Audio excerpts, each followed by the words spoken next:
Hello, everybody, and welcome to episode 16 of Daffy's Roundtable. We're joined this week once again by a member of the Herpetoculture Network. He is the co-host of Snakes and Stogies and the Venom Exchange Radio. But for this conversation, we're moving away from snakes and we're talking about a super interesting desert-dwelling gecko that I've been hoping to learn a lot more about. The Nephrurus gecko, also known as the knobtail gecko. My guest has been working with multiple subspecies of the knobtail gecko, and really it was his Instagram that first brought my attention to these beautiful geckos. So I'm super excited to be having this conversation with him. Without any more blabbering from me, please help me welcome Phil Wolf. Hello. Hello. How are you? I'm well. How are you? Well, it looks like it's working this time. Excellent. Thank you very much for coming on, man. I appreciate it. The pleasure's all mine. So, already said this in the intro, but you've done a lot of work with the Herpetoculture Network, and you are one of the hosts of Snakes and Stogies. Yes, sir. So why don't we start there? How did you start working with the Herpetoculture Network? Was it did you guys meet at a show? That is the big question. So we did not meet. Well, so we did meet at a show, but that was only like in person, if that makes any sense. Right. So what had happened was I had kind of gotten out of the reptile scene for a while. And forgive me, my voice is a little messed up. I'm just getting over being sick. No problem. But basically, I had kind of separated myself from what I'll call the community, not for any particular reason, just because I had worked with reptiles for importers, exporters, pet shops, chain stores, whatever. And I kind of got out of it because when you do it day in and day out, it can be daunting, and nobody wants to clean poo all day and then go home and clean more. So I kind of kept a few pets of my own, and I was still doing the venomous mentor program at Underground Reptiles retail store. But other than that, I was just kind of out of it. And podcasts had become a thing, and I found the Herpetoculture podcast. So I started listening, and then I saw there was a ton of social media stuff. And this guy, Justin, he just kept posting stuff over and over again. I was like, man, this guy is my kind of guy. Like, he smokes cigars, he's got colubrids, like he's cool. And I start talking to him, and I start talking to Jake, and then Daytona Reptile Show. I think it was 2000, and I want to say either 18 or 19, maybe. I think maybe 18. I was going, and I asked Justin, I said, hey, are you going? And he's like, well, I wasn't going to, but you know what? Yeah, a lot of my friends are going. I'll stop by. And we smoked cigars, and I met Jake in person, and I met Billy Hunt in person, and it just snowballed. And now the Herpetoculture gang exists. And now the Herpetoculture gang exists, 100%. That's awesome. Okay, so Phil Wolf, how did Knobtails.IG start? How did you start your journey in reptiles? Well, it's the same old thing. Mom won't let you have a snake, so you get a leopard gecko, and Awesome. Sky's the limit. And a lot of rubber snakes as a kid, and rubber cobras in my mom's wicker baskets.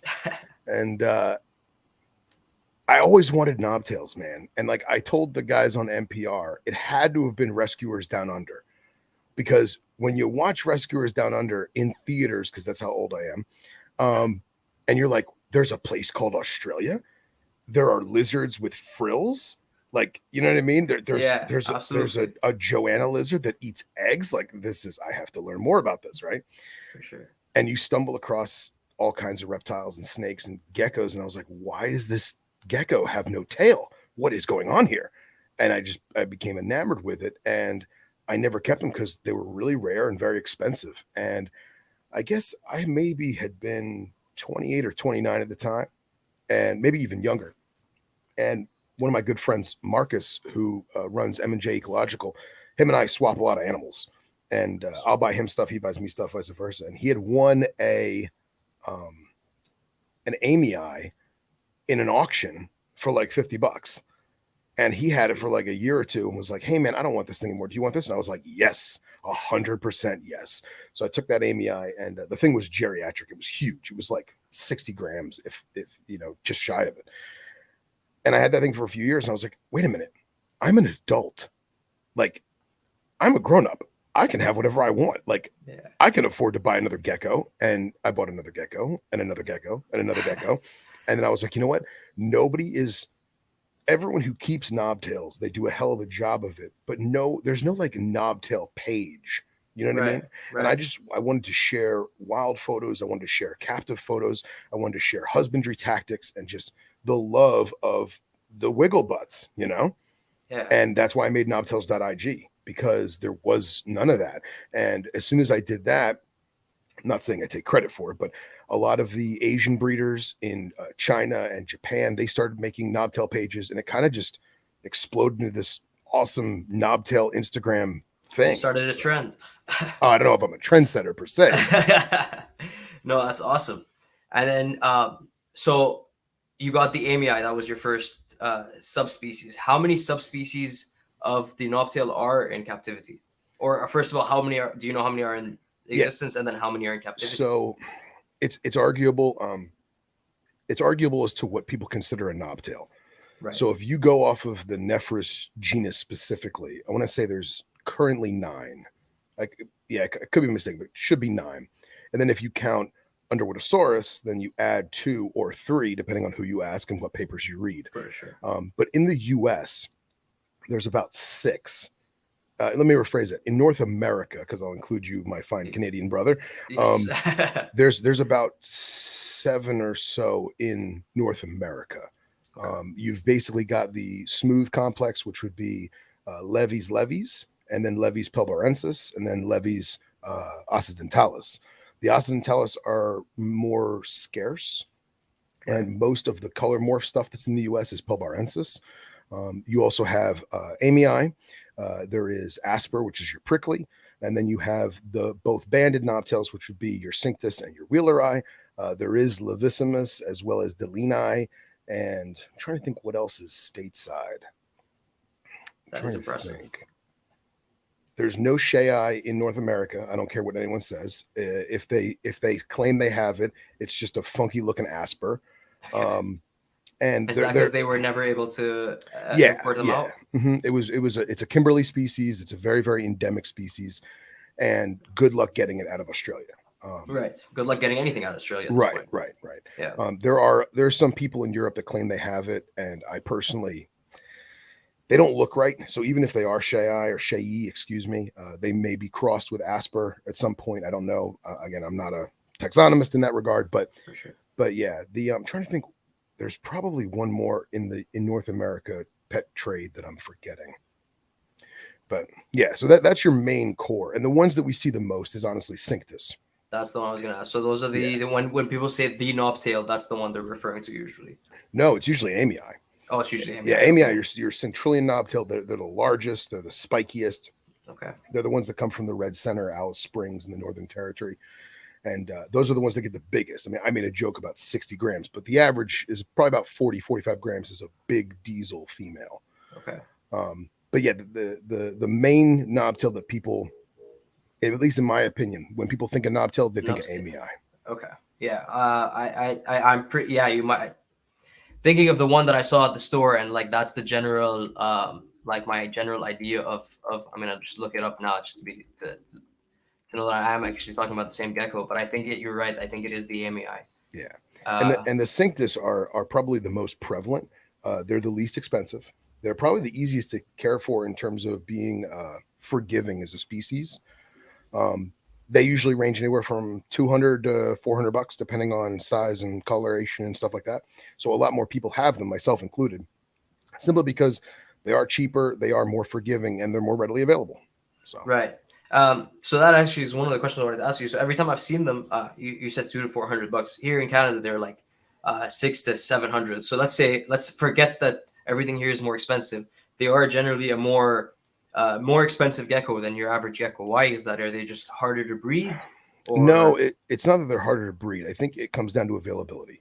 I think it comes down to who's breeding them and then actually moving or selling the offspring. They only have 2 eggs at a time. Now, one female may lay 3 or 4 clutches in a season, but that's still 2 eggs, 2 eggs, 2 eggs, 2 eggs. It's not like a rat snake or a python that's going to lay 15 or 20 eggs in one clutch. for sure. So the availability in that regard, you need more adults to make more babies to keep up with the demand. Yeah. I also think that a lot of people are apprehensive to import from Europe for any number of reasons. However, Canada is way easier. Let me rephrase that. It is way easier for someone to import from Europe into Canada because of laws. While in the US, the local field offices for US Fish and Wildlife are very, very strict on Australian species. So if that person in that office says, you know what, no, we're not allowing it in, that's it. It's done. Yeah. So, like, for example, my favorite knobtails asper, I've never seen one in person. Because Never. they're not available in North America? Well, because they are available, but I don't have the money to pay for them, you know? Right. So how much do they go for? They range anywhere from $2,000 to $8,000 a piece. Right. And then you're going to need at least like 4 or 5 to make a proper group out of them. So yeah, I see. Yeah. Yeah. Okay. Wow. Mhm. Yeah. Very interesting. Okay. And then when you do, when they are bred, you're saying 3 to 4 clutches, and then how long is the incubation time, and then how long It depends on, they're old enough to like sell, for example? so it depends on the species. Right. Typically Of course, between between like 70 and 90 days, depending on the species, depending on temperature and all that jazz. One of the things I'm trying to correct about the knobtail community is the breeders that are very, very successful are typically apprehensive to share their tactics. And Right. it's not like the Morelia community, let's say, where everyone literally shares everything for the most part. Right. In the knobtail community, if you've got 100 knobtail adults and you're really breeding, you don't want the competition per se. Yeah. And a lot of these guys also have the old school attitude of, well, it took me 20 years to figure this out. Why should I just tell you? You do yourself. Do your own homework. You figure it out, which I understand, but I disagree with. You know what I mean? Because the more people that breed them, the more we'll have them. And if you really love the animals, we would want there to be a bigger availability of it. You know what I mean? For sure. Yeah, you want everybody to be like having one. And then the more of them they are out there, the more people learn about them too. Of course, 100%.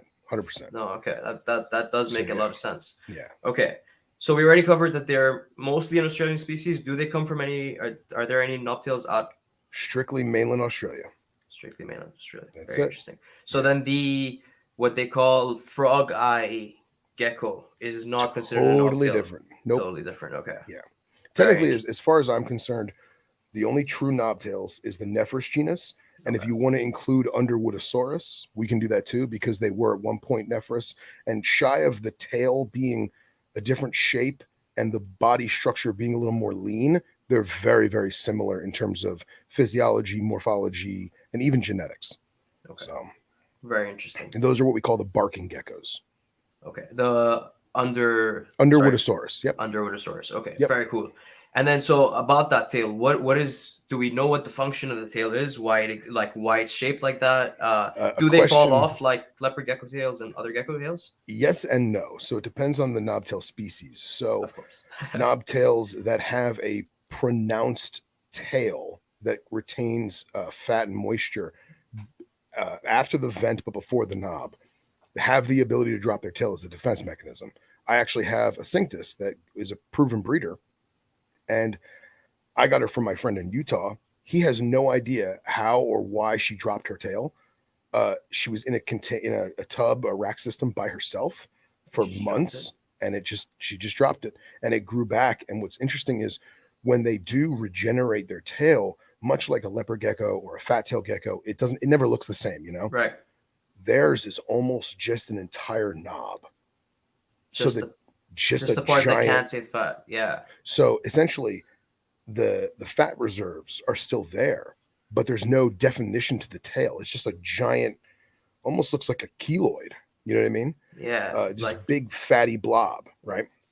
So I actually have a female that has it. She eats, she poops, she breeds, like, you know what I mean? So life is grand for her, but to this day, we still don't know why she dropped it. Now, if you look at the prickly complex or the asper and amii and shei, they don't have that pronounced fatty tail. It literally tapers to the knob. So they are incapable of dropping their tail. I'm sure there have been cases where one got bit off by a predator, or maybe it got injured in some degree and they may have lost their tail. But as far as I know, I've never seen, nor any of my colleagues have ever seen, an amii, a shei, or an asper with no tail.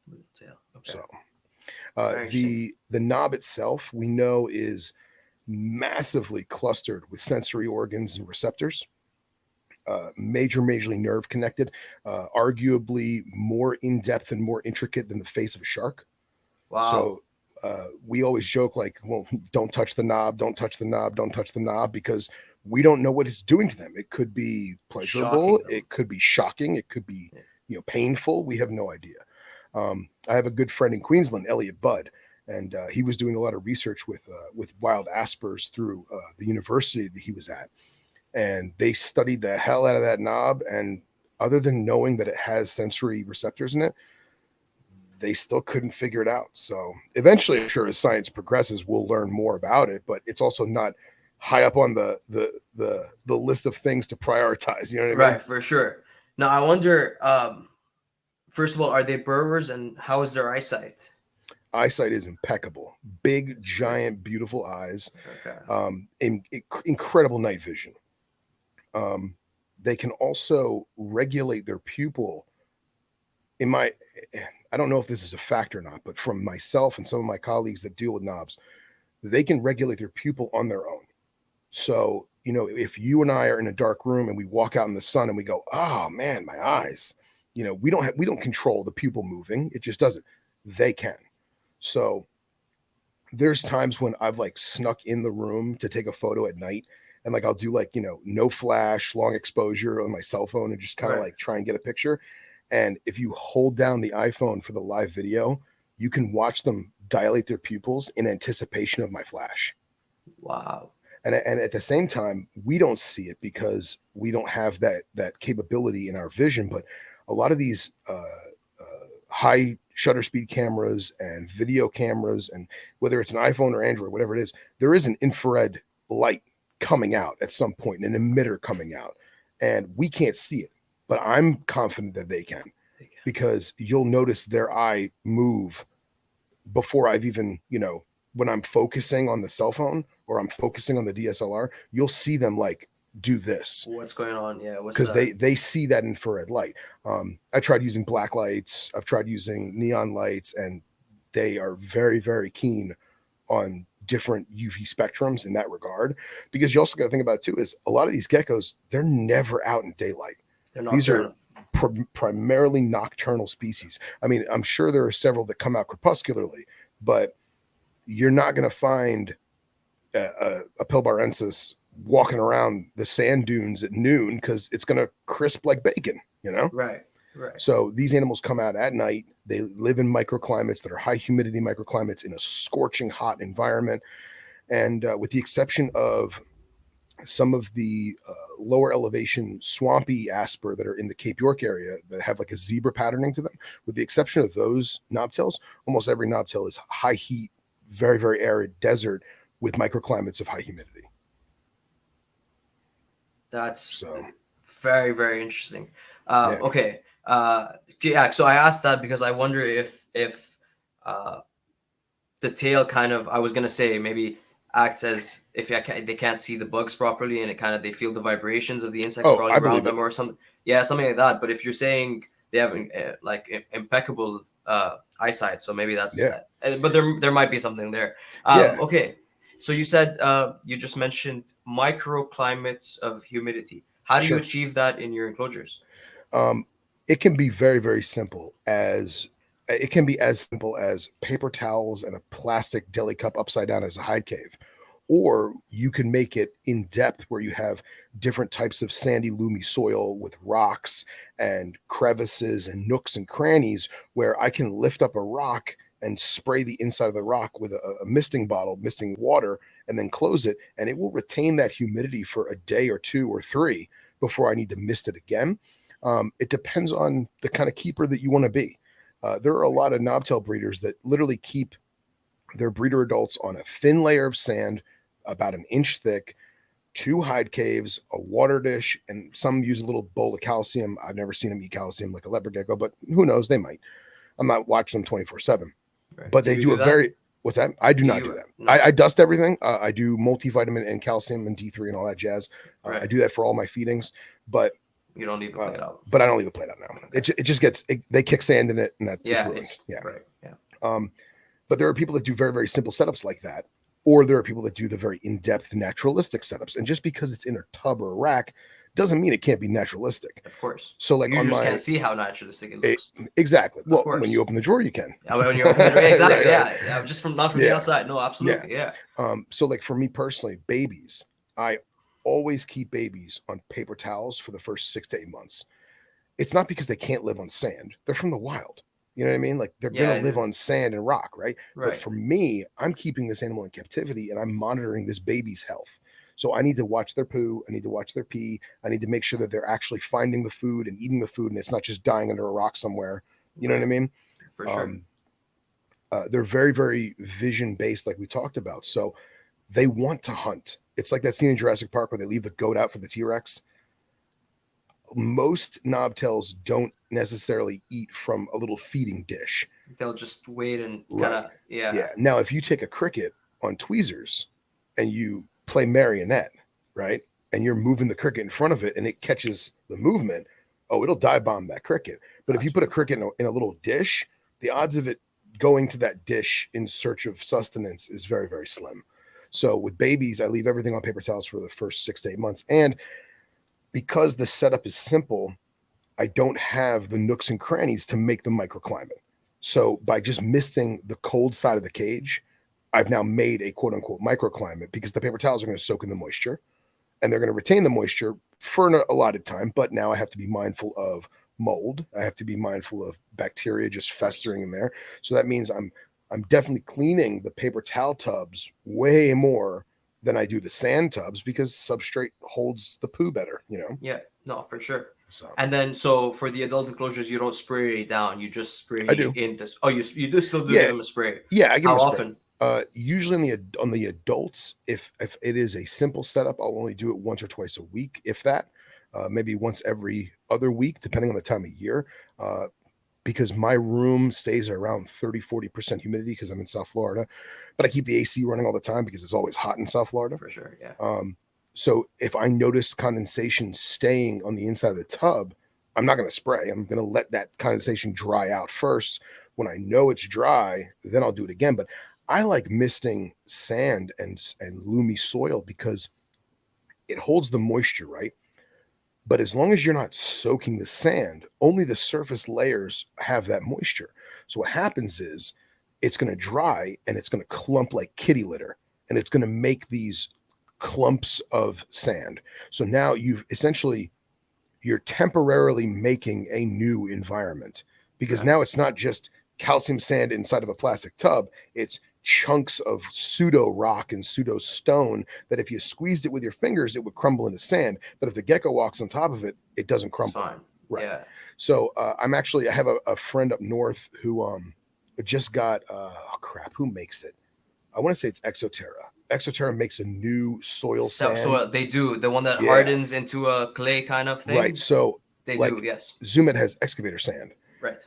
I would never tell anyone to use excavator sand on knobtails unless it was a big adult that's very established and it's more of a display enclosure. I wouldn't do it in a tub because if excavator clay gets wet, now it becomes sticky and now it'll stick to digits. And if they dive bomb a cricket and they ingest sand, it's no big deal. They dive bomb a cricket and they ingest, excavator clay. Who knows what that's going to do to their internal organs? For sure. So I don't use excavator clay on knobtails. Excuse me. But I really want to try that new Exoterra stuff because it's supposed to do something similar, but nowhere near as extreme. Right. A friend of mine is actually using it with viper geckos. And so it's one part sand and then the rest of the enclosures, it's kind of like the excavator clay, it's kind of hardened, whatever. She only sprays the sand portion and it stays nice and hard, but it's nicer than excavator clay, or looks nicer than excavator clay because it's not just kind of flat. There's kind of like pieces of rock in it and there's different textures. Yes, it's crumbly. It's crumbly, yeah. So Yeah. it does look kind of more natural. Yeah, and I So guess that's awesome. they made, I guess, two colors. They made like a reddish brown one and like a dark gray And one. a dark gray, blackish one. Yeah, that's the one I've So seen. my buddy mixed them together, and it looks Okay. so cool. That's awesome. Okay. I have some Stenodactylus geckos that I wanted to build like a kind of a naturalistic enclosure with some, so that I might try to mix them together and see how. Yeah, that's awesome. Okay, so how many species do you have at home from the Knobtails? So right now, I've only got 3 species. I've got Cinctus, Okay. I've got Vertebralis, which was the other species I was thinking of earlier, Okay. and then I've got Underwoodosaurus millie. That's the barkers. Okay. And what's interesting is I have a handful of everything, and I'm actually in the process of redoing my enclosures because I don't know if it's a temperature thing or if it's a space thing, but I have not had very good luck breeding this past 2 years. Okay. And a friend of mine who is very successful, he told me that my enclosures are too small and it's a territory thing. So Interesting. now I'm probably going to upgrade stuff into like a V70 and see what that does, because it's almost basically my female Cinctus don't want the males near them. And near them, okay. They're just Yeah. like, no, not today. Get away from me. So I'm going to do some restructuring in that regard. And do you keep them in groups, or are they a pair only thing? No, I do individuals for everything. Okay. Yep. It's easier for visual maintenance and Health checks and all that. Health checks, right? Yeah. You also need to be careful because it is a proven fact that certain male species will, quote unquote, breed themselves to death. And I don't mean actually, performing copulation and dying. I mean the pursuit of a female will basically cause them to not eat, not sleep. They're always on the hunt for a girl, crazy. Right? And then now stress factors play a big effect, and nobody wants that. You know what I mean? We want everybody happy. So in the past, I've done selective pairings where I'll put them together, so much time at hand, let them do their thing, and separate back to their own enclosures. So once I figure out how I want to do the bigger, more vast, I mean, say vast, it's a tub, but more vast enclosures for them. I mean, more space is more space. More space, more space. And my good friend Elliot, I was telling you about, when he was doing that Asper research, he actually devised a micro radio transponder that he made into a little backpack. And he attached it to a wild asper's back, and he would let it go, and he would track it for 18 hours. And see how long they travel and how much they move. And through that, he determined that the average Nephrurus asper in central Queensland would traverse over 100 yards in a single night. Wow. So that's one football field. Yeah, they're moving. That gecko is on the prowl for an entire football field. And we're talking like a 25, 30 gram gecko, if that. Yeah. That's crazy to me. And now we keep them in, 40 quart tub or 30 quart tub. That's. So realistically, you can never go big enough. Exactly. 100%. 100%. Yeah. That's very interesting. Yeah. But at the same time, if I had a 10 by 10 room, would I throw one gecko in there? No, because it's going to make feeding difficult. It's going to make health checks difficult. It's going to make temperature gradients difficult. You'll never find it. Yeah, you never find it. Yeah. No, but imagine a 10 by 10 room with a colony of them in there. It would be pretty awesome. That would be it'd be pretty dope. Pretty dope. I've always imagined doing that, just taking one of the rooms and just making it like a rainforest and throwing a bunch of dart frogs and lizards and snakes in there. But I mean, that obviously I don't think would work in such a small, like 10 by 10 would not be nearly big enough for something like that. Well, it's like my buddy Zach in college. He lived in an apartment, and it was 3-tier apartment, and each tier had a patio, right? And it was screened in because we have bugs in Florida. Right. And the bottom tier was like, when guests come over and you want to have a beer, you go to that patio. And then the next one was like, oh, you want to chill out? And they're like, the girlfriend wants to, relax. That's fine. And then the top one was loose. Jackson's chameleons, Garandus, just geckos and lizards loose in there, and he would just throw in boxes of crickets. He had all live plants, and he would go out there on a Sunday morning on his coffee table and put out a little dish of baby food and just sit there with a cup of coffee and watch all the day geckos come to the table and just all communally eat the baby food out of the cup.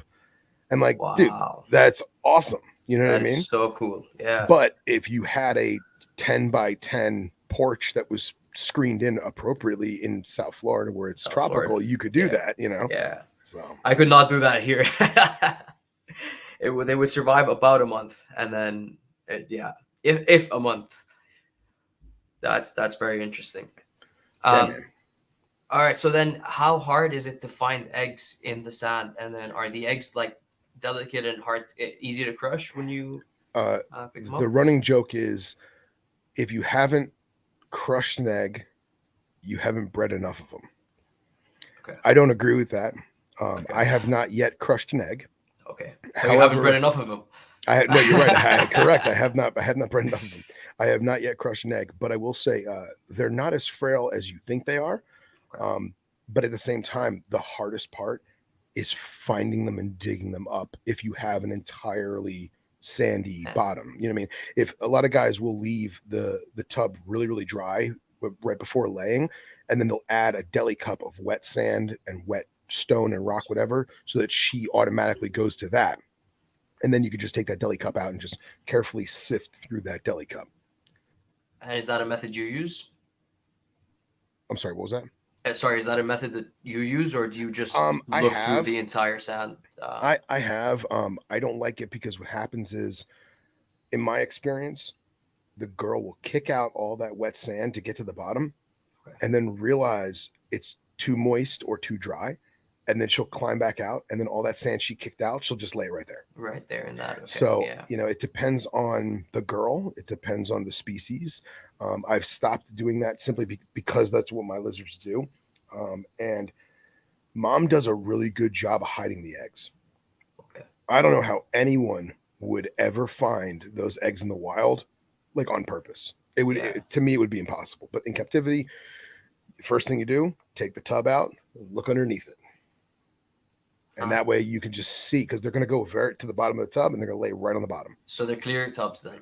Oh, yeah. 100%. I don't know why I imagine them being like black or blue tubs for some reason. I mean, I'm sure, you know what, that actually might work out really well because you figure they're always watching everything, you know? Yeah. The dog walks by and it freaks them out. So. Sees them, yeah. Is this the sausage dog? This is the sausage dog. And now awesome. I put the barking geckos on the bottom. I had to move some stuff around. And now the barking geckos are eye level with the sausage dog. And sausage dog sits there and he's like, do something, gecko. Do something. Bark at me. bark at me. I will bark back. So that's hilarious. Yeah, I don't have any dogs or cats, so I don't. But I would love to see a dog interacting in like a reptile room with like a snake moving around, just seeing if they notice it or move. So I guess you just answered my question. That's awesome. Well, it's funny, man, because he doesn't care. Like I have in that one room, I've got so many different species in that one room, and like Texas indigo, 5 foot. He don't care. Yeah. He just looks at it and goes, okay. Yeah. But that little gecko, oh, he wants to eat that gecko. He wants that gecko. gecko. Oh yeah, he loves that gecko. Especially the hypo. It's all yellow and pretty. He's like, I can eat that. Yeah. Looks like candy to him. Yeah, exactly, right? Oh, sweet. Oh, that's awesome. But yeah, no, I asked about the eggs because I had a similar experience where I heard the same thing about Stenodactylus being extremely fragile, which I'm sure they are, but I've only had like 2 eggs so far, so I can't really be the judge of it.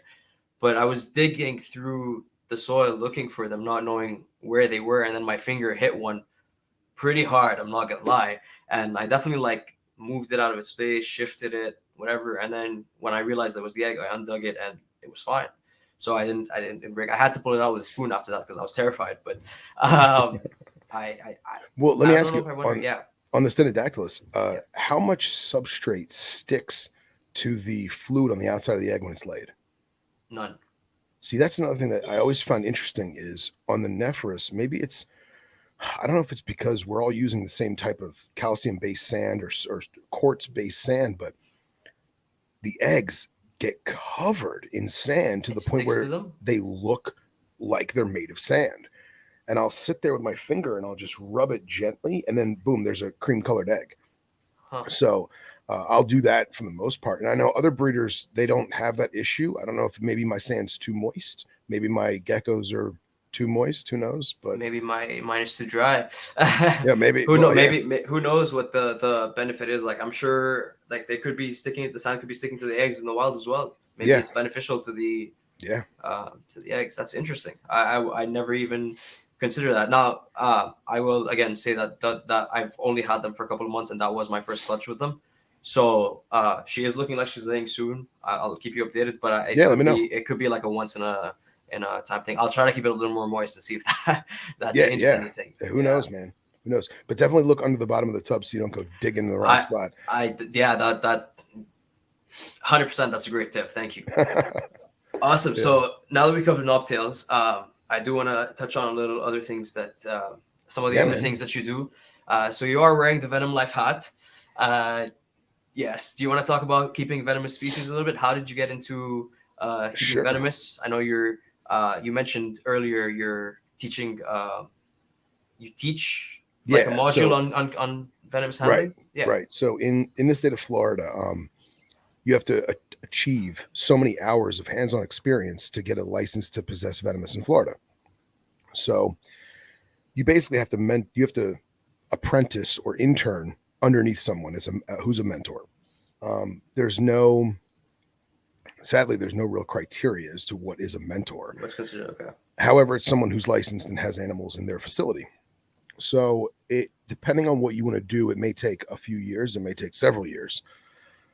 And then eventually you would achieve set hours and experience and then get your own license. Well, Underground Reptiles has a retail store in Deerfield Beach, Florida. And for a while, they used to do classes on how to handle.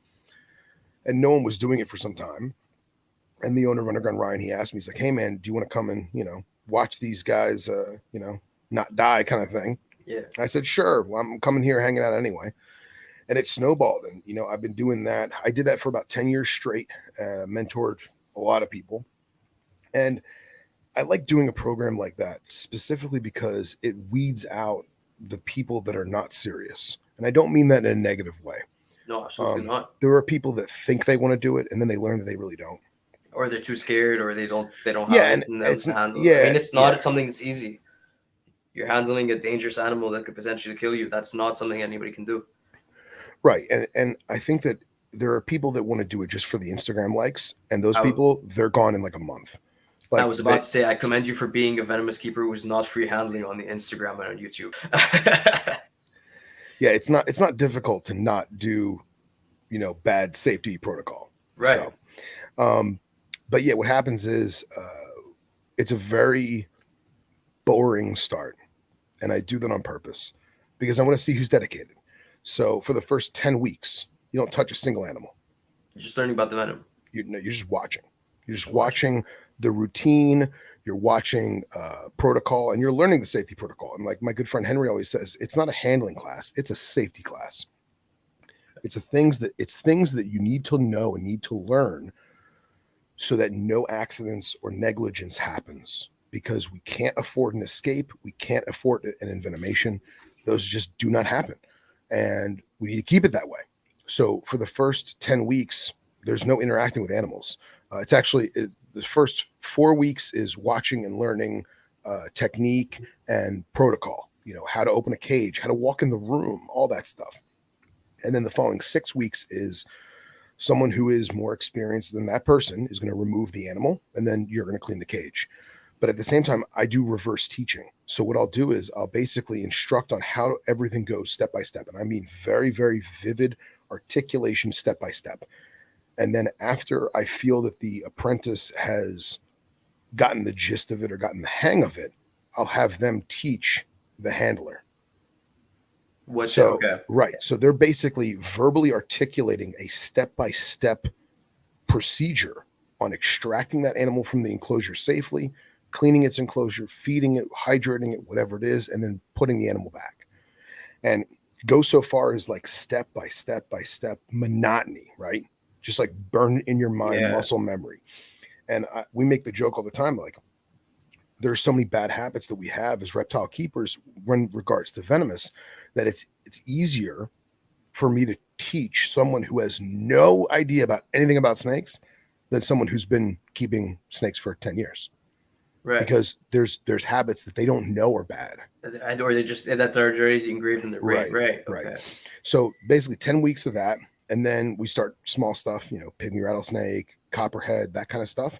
And we slowly move on to bigger and more grandiose things. So, and then, depending on what species you want to work with is how far you kind of go. Right. Yeah. I mean, I don't do, so in Florida, there's several categories. Excuse me. Hold on one second. Yeah, take your time. In Florida, there's several different categories. The first category anybody ever gets is Viperidae, which is a weird name because it covers Viperidae and Crotalidae. So true vipers and pit vipers together in one group. And that's the first one you can get? No, there's no first or second. There's no first. That's just typically the first one that people do get because we naturally have those animals in the wild in Florida. Right. And a lot of those animals are easier to work with in terms of tactics and procedures. So most people will achieve that license first, even though they don't have to, they just happen to. But some people will say, I only want to work with elapids. So I'm only going to train with elapids. Right. Well, if you're learning under my tutelage, that's not going to happen. I'm not going to only teach you elapids. I'm going to teach you everything because there will be a day when you're like, you know what? I always wanted to have a rattlesnake. And if you've only worked with cobras your entire life and you've never worked with rattlesnake, you're going to have a problem because it's completely different. They're polar opposites. So I try to encompass all aspects of venomous keeping and husbandry and tactics and training and safety to make the most well-rounded individual that I can, for lack of a better word, produce.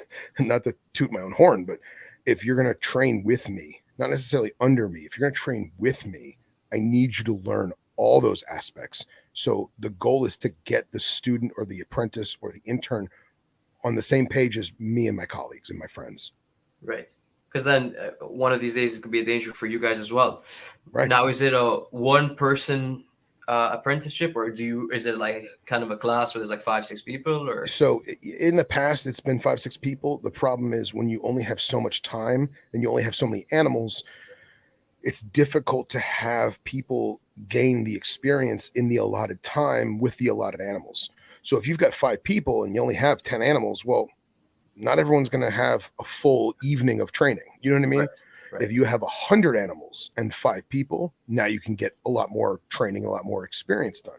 So we've whittled the classes down to about 2 or 3 people right now. We suspended them because of COVID and Underground's retail store. We redid the whole venomous enclosure and now it's all pretty and nice. And we're going to start classes back up in the near future. But until then, it's still suspended. That's awesome. So you are still working with Underground Reptiles for doing this? Yeah, they're family, man. Okay, sweet. So are you? Is it just the venomous stuff you handle there, or do you kind of work? Okay, yeah, no, cool. I just I'm not an employee. Okay, I'm just family friend. Awesome. Okay, so. And then you are also keeping some venomous stuff at home, correct? I do. In your personal collection. Yeah. What kind of species do you have? I have a wide group of different types of animals, but my focus has been African and Middle Eastern. So awesome. over the past year, I've basically whittled out anything that's North American with the exception of my Gila monster because she's precious. Yeah. I've whittled out almost everything North American and I've whittled out almost everything Asian. So now, I have one pygmy rattlesnake that I caught 2 months ago in my county and I've got the Gila monster and everything else is African. Vipers, cobras, wrinkles, my all-time favorite. That's awesome. Yeah, I just got some Pseudocerastes fieldi, which I'm very, very excited about. A very unique species, Middle Eastern endemic species, and just they're unlike any other viper you've ever worked with. Because where in the Middle East? Sinai through northern Saudi Peninsula, up into Jordan, and across up into like Iraq and Syria area. But the problem is you have an intergrade zone between the next species. But so the fieldi is specifically Sinai, southern Israel, southern Jordan, and northern Saudi Peninsula. Very cool. Okay, and so you were about to say something about why they're especially cool species? And I can Oh, show you. they're super unique, and they're very very intelligent for being a stocky ambush viper. You know, we kind of we always assume that the derpy ambush snakes are derpy for lack of a better word, and these Right. are definitely not. They rasp very much like a saw scale viper or an egg eating snake, but at the same time they also bellow when they hiss. So they'll fill themselves up with air and they'll rasp out this deep ominous bellow, like a deep rattlesnake rattle, and then they're also doing that saw scale sound. So it's very very intimidating. It's very ominous. That is very cool. Yeah. Sorry, what was this species name? Pseudocerastes fieldi or field eye, excuse me. Scott will yell at me. It's fieldy. What was that? Sorry. I said Scott will yell at me. It's fieldy. Oh, okay. Uh, I thought so. I thought you were like saying the definition of fieldy. No, no, no, no. Awesome. It's That actually is it's named after a guy named Field. So okay. Okay. yeah, That's very very interesting. I'm actually heading to Abu Dhabi in a couple of weeks. By the time this awesome. episode is out, I would already have been there and done all that. But I am going herping there, and I mean, it sounds like that's kind of its range. So hopefully, I can Yeah, oh, yeah, I'll get a glimpse of it or something. yeah. I actually checked iNaturalist, and Oh, did you? yeah, there's one Pseudocerastes sighting. Because I mean, let's face it, it's not that they're not there; it's that how many people are using iNaturalist when they're there, you know. Very true. And there's one Pseudocerastes sighting outside of Abu Dhabi, but it's in the middle of nowhere, and I can't really tell if it's because the roads disappear. You know what I Yeah, mean? The yeah, sand just and takes it's that. probably just desert. Right. So I don't know if it's on a road or not. And at the same time, there you really can't tell how far away it is. You know, like it may say 1 inch is 100 miles or whatever, but it, let's You be know, real. The scale on the app is deceiving, you for know? sure. And Yeah. it's kind of like so the city's like maybe like a 45-minute drive all around, Right. and once you get like after that 45 minutes, once you get like 10-15 minutes out, you're in the desert then for miles and miles and miles on end. So Yeah. it could be anywhere in there. But I'm sure, uh, like I'm sure once you get past a certain point, it's all the same. Like you're gonna Oh, see yeah. them. It's the same habitat. Yeah. It's very interesting.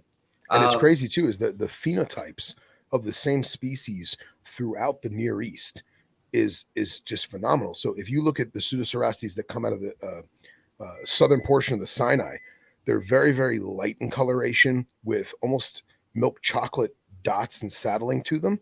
And then the more far north you go up into like Jordan and stuff, and like you and I talked about the Wadi Rum, yeah, and like that area, the rock and the stone is more red. It's more red, rich in correct. color. You'll notice that the base color is not so sandy. It's more of a wood brown, like an oak color, with now even darker settlings on top. So, and That is incredible. they have horns on their skull, much like Cerastes, the horned adder, or Cerastes or Cerastes, the American sidewinder. But instead of it being one specific scale like the Cerastes, it's a rosette of small scales that mounds up into an ominous brow line, and they have these like nodules on their face, almost like defined cheekbones. Incredible species. That sounds incredible. Yeah. Well, in that case, we're gonna have to plan a trip to Jordan and go down to Wadi Rum someday. 100%, man. 100%. I mentioned to you I've been there 2 or 3 times, so I've seen the Red Rock and I've climbed that and all. But I was just like, I was always obsessed with reptiles, but it never occurred to me that oh yeah, there's reptiles around me right now. Like, Yeah, and I mean I was much younger as well, but sure. I need to go back now and just specifically go herping in those areas, 100%, man. which is pretty much what I am doing Yeah. in Abu Dhabi this coming weeks. Yeah, and But since there's Cerastes outside Abu Dhabi that are literally gold, like colored, like like shiny gold with like yellow flecking and spots to them. They're stunning animals, and I mean we'll never get it because of export laws, but yeah, if you're definitely out there, and yeah. you gotta send me pictures, bro. I definitely will. Gotta send me Anything I pictures. find, anything. That's my worry. I'm worried about going out there and not finding absolutely like not finding anything. But Dude, listen, man, it doesn't matter if you find anything or not. You're out there in legit desert, just soaking it in. in their habitat, right? Yeah, Exactly. Yeah, I'm taking. I just purchased a temperature and the handheld hygrometer, and we'll go take temperatures and check out like nice. micro habitats and all of that. There's not much. specifically because Stenodactylus durae and Stenodactylus arabicus is from that area as well. And there's not much info online, so maybe try to Yeah, gather some data. 100%. You bringing a UV index reader? I'm not, but maybe I should. Dude, I haven't bought one yet because They're expensive. they're expensive, but I feel like you almost owe it to yourself as someone who's keeping Middle Eastern species, because I know that it's got to be different than what we think it is. You think it's gonna be Whether, stronger or weaker? who knows? Right. Who knows? I mean, we see, I look at, the Negev desert, right? And I look at hundreds of photos, thousands of photos, and I'm looking at all these photos. I'm looking at these rocks and these escarpments and these, dry sand embankments where the wind has pushed the sand through the stone and made a river of sand. And I'm just thinking, man, how much sun does that rock get compared to the rock on the other side? And is the UV index on one side 8.0 and the other side's 2.0? Well, but we never know, because we look at, weather app on the iPhone that says, oh, Abu Dhabi is whatever. 7.8. Well, yeah, on top of the roof of the, news station, the building is. or whatever. Yeah. That's interesting. And then is the gecko sitting in the 2.0 or the 8.0 UVB, or like where or better yet, we talk about those microclimates. Is the gecko underneath 2 feet of fissure rock where it's 78 degrees and 80% humidity? Yeah. Who knows? While in the middle of the day when it's in the like middle of the day, 0 humidity outside and like 100 degrees. Yeah. That's definitely, yeah. So okay, I'm gonna look it up right after this episode. Maybe I should just pick up a UV meter or see if one of my friends has one I could borrow. Oh yeah, just borrow it. Yeah, you're right. It's probably the more important like parameter measure there. And one thing, you ever watch the movie Saving Private Ryan? I have, yes, yeah. Okay, in the beginning of the movie when Tom Sizemore has little jars of dirt from every place he's been in battle. For sure. I'm in dire need to get off this continent, right? And one of the things I want to do is I want to get little jars like Tom Sizemore and bring home some sand and rock and stone from these places that I've gone herping. And it all started when Underground gets a lot of shipments from all over the world. Hold on. Yeah. Excuse me. And clear my throat. So Underground got to the shipments from around the world. Well, the last shipment where I got my Cerastes from, when I got to open the crate and I got to cut the bags open, pour out the vipers. That's awesome. And what's at the bottom of the bag?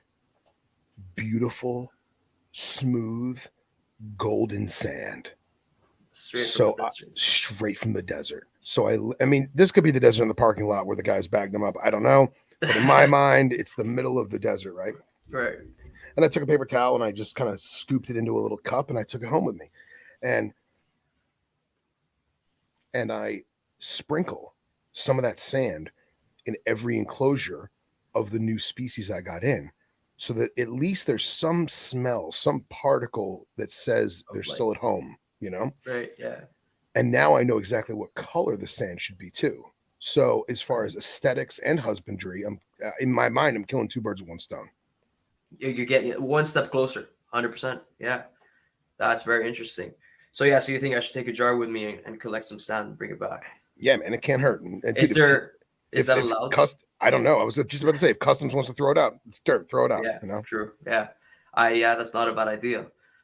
Well, since I did want to cover herping in Texas with you, and I am going herping soon, maybe you can give me some of those tips that you guys used in Texas. How hard was it over there to find species when you're out in the desert? Was it like walking up and there it is, or were you guys doing like 5-6 hours of searching and to find like one snake? Yeah, add 10 to that number. Oh yeah. Yeah. So all right, yeah. So West Texas is its own monster, right? You can talk to 1,000 herpers who are all desert specialists, and I am by no means a desert specialist. I wish I was. Right. That's my passion. My heart lies in the desert. But there are species that are just sitting there, like, "Hey, man, what's going on? Take my picture." Yeah. And there's other species where you had 8 seconds to take that picture, and then you're never going to see it for another 10 years. So West Texas is very unique because the public access is scarce and not so limited. It is very limited, excuse me. So we were limited to go to certain areas that were public realm, as well as state and federal parks. Okay. And obviously you can't get hands-on in a state or federal park. So depending on where we were, we had to know or get an idea of when we thought the animals were going to be on the move. Most of that was crepuscular and into the wee hours of the morning. But at the same time, we did see stuff during the day, but it was split second. You know, you moved a rock and it was under the rock. And now I feel bad because I just ruined his microclimate. Yeah. But at the same time, we got to see it. But yeah, it's a once in a lifetime opportunity. He'll find another rock. I want to see it. Yeah, exactly. Exactly.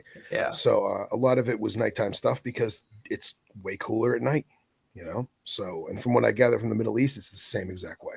It is, yeah. And I'm going in December, so it won't be scorching hot when everybody's just hiding all the time.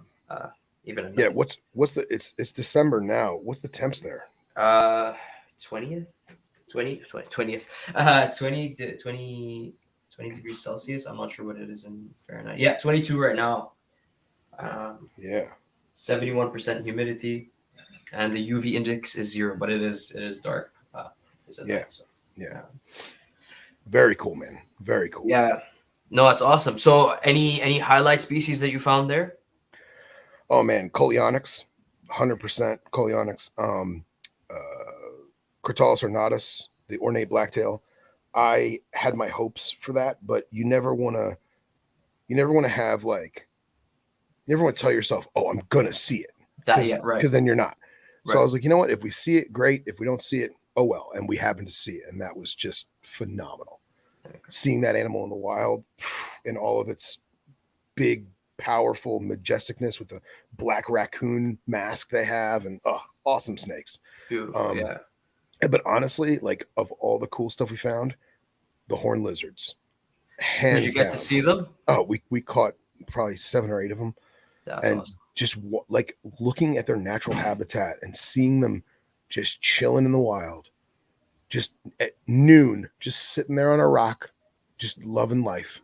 Like that was at least probably for me, that was probably the highlight. And I think most of the guys on the trip, that was their highlight too. Because none of us were expecting to see horned toads. You know what I mean? Yeah, they're not something easy or you expect to see, especially since they're, I think, still considered endangered right now. Or is it bouncing back? So they're protected in certain areas. Where we were, they were protected, and we basically picked them up, looked at them, put them back down. That's awesome. Yeah, I heard they're not commonly found in captivity because of their eating habits, and they eat like 1,000 ants a day or something like that. Yeah, I don't know if it's 1,000, but the problem is feeding them the ants. That's it. And you know, Dr. Julander was with us on that trip, and he's actually kept them in captivity both in a science capacity and personally. And that's awesome. And they had all these different techniques for basically making fake ant mounds and producing the appropriate, you know, I think a carpenter ant, I think it is, that they eat in the wild. And I think if you're looking to do one of those species and you want to put all of your emphasis on that, go for it, rock and roll. But for someone like me that has a really wide assortment of species and just wants to throw some crickets in every now and then, not for me. Doesn't work. No, that makes sense for sure. What about the Coleonyx? Is this something you have in your collection as well? Or so right now I only have the Central Americans, Metratus. Okay. Way more tropical. Okay. Forest floor, jungle floor, leaf litter. Right. Super cool. Crazy purples and burgundies and these smooth, rounded, beveled patterns. Just awesome geckos, man. And not to sound rude, but they're cheap too. Yeah, no, yeah. You know, so like North American geckos, they're here. They're in our backyard. You and I, you know. Right. So I plan on getting some Texas bandits. I think that would be really cool.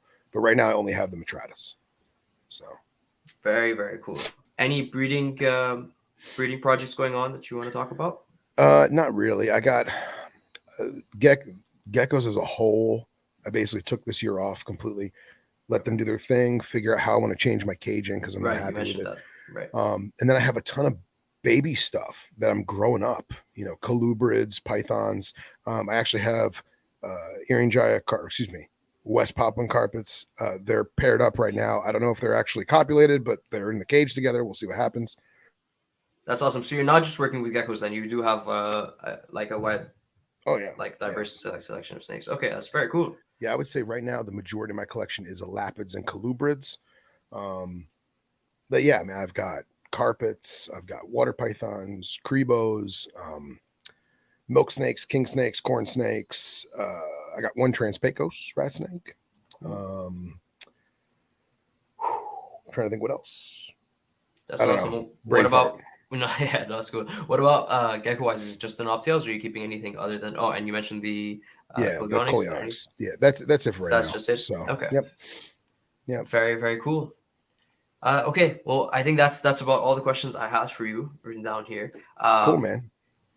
We're already past 45 minutes anyway, so I just want to say thank you very much for coming on, man. I really do It's a appreciate pleasure. it. Of course, Hopefully man. we can do a part 2 at some point. Yeah, absolutely. And I will be sending you pictures. Fingers crossed if I find anything You very will. soon. I have faith. Yeah. You have more faith than me then. Do you want to let everybody know where they can find you? Yeah, easiest way to do it is to go on Instagram. It's at Knobtails.IG. Just write it down there as well. Let me hold on one second. Right there. I apologize for me coughing all night on camera. I probably no, that's no sound like problem. hell. I'm sorry for doing this while you were. Hey, I who mean, knows? I didn't Who know. knows when you're gonna get sick? Right? Yeah. But definitely Instagram Knobtails.IG. Also on the Herpetoculture Network, Snakes and Stogies every Monday night live at 9:00 Eastern Standard Time. And then Nipper Reed and I have a new podcast coming out called the Venom Exchange Radio, which will be all things Venom related. It's probably going to air in the new year, but definitely keep your eyes peeled for that. We'll probably promote it on both the Morelia Python Network as well as the Herpetoculture Network, because both of us come from both of those worlds. That's awesome. And yeah, man, lots of cool snake stuff coming soon. That is awesome. I am looking forward to that, to the new Venom podcast. What did you say it was called? Venom Exchange? Venom Exchange Radio. Venom Exchange Radio. I love that. Yeah. And I am looking forward to learning about venomous species, because that is, I mean, who's not interested in venomous species? But I know literally nothing about them. So it's like not even possible for us to keep them up here. But one day when I move down to the States, Sure. I would love that. Awesome. Thank you very much once again, man. Hey, I thank really you do for appreciate having me. coming on. It was great, man. I love it. Yeah, for sure. I'll talk to you soon. Thanks, man. Bye-bye. Awesome. That was Phil Wolf from Knobtails.IG.